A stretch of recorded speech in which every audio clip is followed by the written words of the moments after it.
guys, we're in Unit 3A now. We're going to move away from linear functions and start talking about quadratics.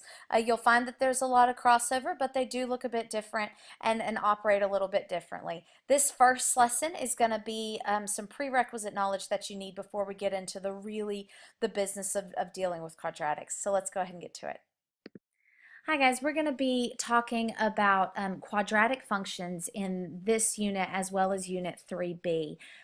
So what I'm going to do in this lesson is two things. I'm going to introduce quadratic functions to you and kind of what they look like both algebraically and on a graph.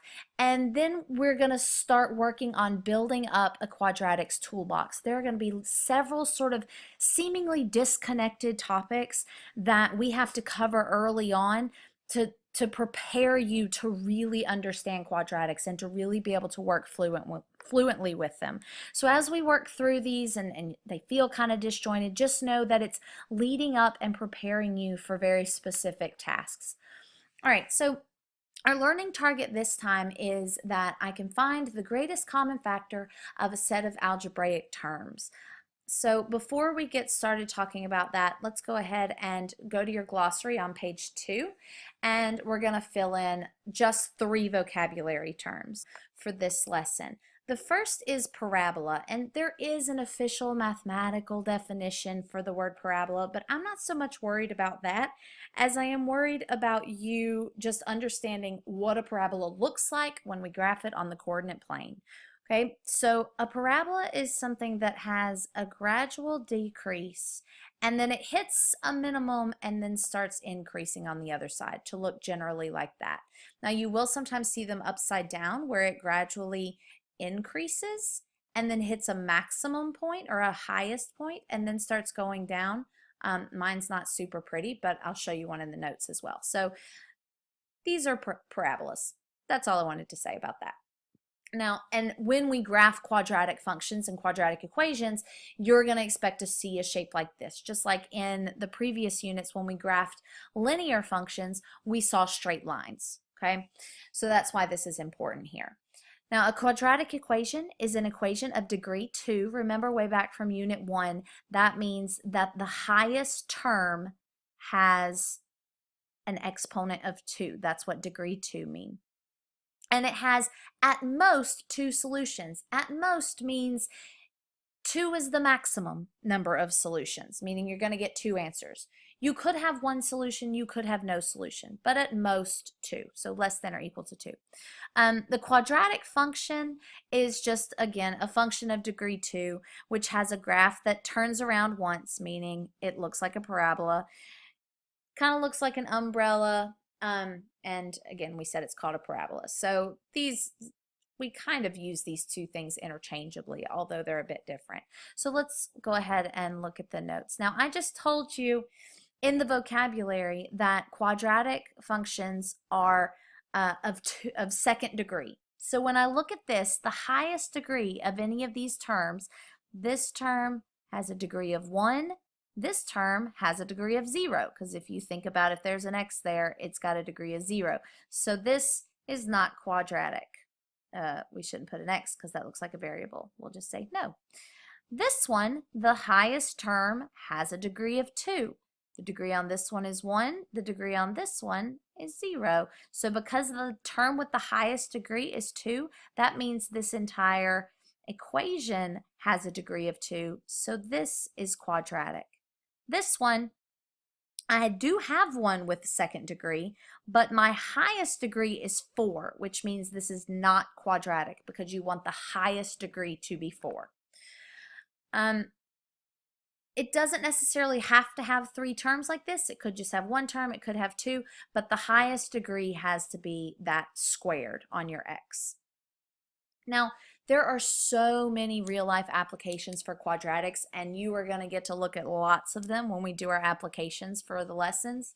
But basically, the thing that it gets used in real life for quite a lot are projectiles, meaning something is going flying, a rocket, a ball. Whenever we throw things, they tend to go in that little arc. So they hit a maximum height and then they start to fall. So if NASA is launching a rocket and they want to know where it's going to land, they have to be able to plot a quadratic function and figure out where that's going to land. And that's the kind of math that we're going to be learning how to do in these next couple of units.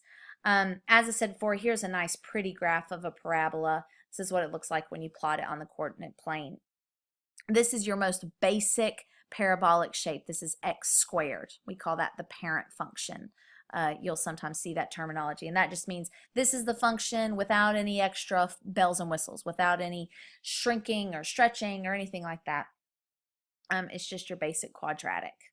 All right, so let's go ahead and talk about greatest common factor, because before we're ready to do NASA math and figure out where that rocket's going to land, we've got to start filling up our tool bag. We've got to start getting some basic concepts down that are going to allow us to work on quadratics. And the first thing I've got to make sure you guys know how to do is find the greatest common factor. So this is something you should have seen before, but we just want to remind you. So a greatest common factor, I'm going to show you how to find it. First thing you've got to know is that a factor is anything that is being multiplied by something else in math. Sorry, I didn't type them in today. So a factor is anything that's being multiplied by something else. When we talk about finding the greatest common factor, that means we're looking for something that's being multiplied by more than one term. That's the common part. And we're looking for the biggest value that's being multiplied by more than one term. So the way we do that is first we find the prime factorization of each term. And we practiced this till we were doing it in our sleep back when we were working with radicals. So when I talk about finding the prime factorization, I mean I'm doing my factor tree. I'm looking at 36 and I'm breaking it into 4 and 9 and then 2 and 2 and 3 and 3. And then I'm doing the same thing with 54 over here. I want to see the prime factorization of both. Then I'm going to identify the factors that are present in each number. So looking at those numbers that we multiply in order to get 36, 2 times 2 times 3 times 3, 2 times 3 times 3 times 3, which ones are present in both? So that's step 2 here. The things that are shared, there is a 2 on each one. There is a 3 on each one. And then there's another 3 on each one. So those are the things they have in common. This one has an extra 2, this one has an extra 3, but they're not in common. And then the last thing you're going to do is multiply those common factors together. Okay, so this step 3, we took this 2, this 3, and this 3, and we multiplied those 3 values. So 2 times 3 times 3. Notice that I multiplied 2 once because there was only one pair of 2's. I multiplied 3 once because they only shared, well, I multiplied 3 twice because they shared 2 3's. So that means that the greatest common factor of 36 and 54 would be 2 times 3 times 3, which is 18.